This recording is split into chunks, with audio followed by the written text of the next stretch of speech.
Will Barcelona dominate the championships in the next 10 years? The lackluster match against Valladolid raised the question of dominance. There is no doubt that Barcelona currently has a group of players who instill fear in the hearts of competitors for two reasons. First, their obvious technical genius, and second, the young age of most of the players, many of whom are not yet 20 years old. However, the match against Valladolid, especially the first half, raises a clear concern. Flick conducted a wide rotation in the lineup, with almost 90% of the main players not starting the match.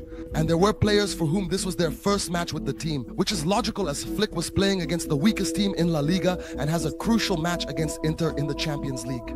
The result of this rotation was that Barcelona appeared lackluster. The reserve team is alarmingly far from the main team against Valladolid. The very weak team put on a big match against them in this half.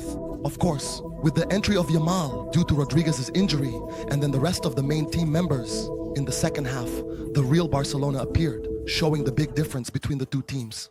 All the news claims that Flick wants to renew his contract with Barcelona year by year and does not want to sign a long-term contract with the Catalan team, despite the overwhelming success.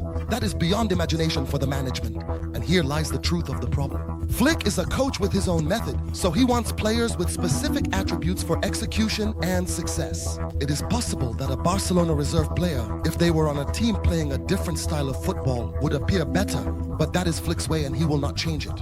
And here, the question is now in the court of Laporta and the management. Laporta is successful and a fighter for Barcelona. Anyone who denies that is ungrateful.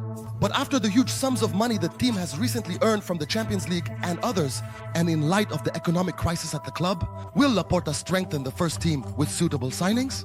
The team needs a defender, a winger, and a replacement for Koundé in the right-back position. They also need a new striker worthy of Barcelona and its name. The main players are not machines, they are human in the end.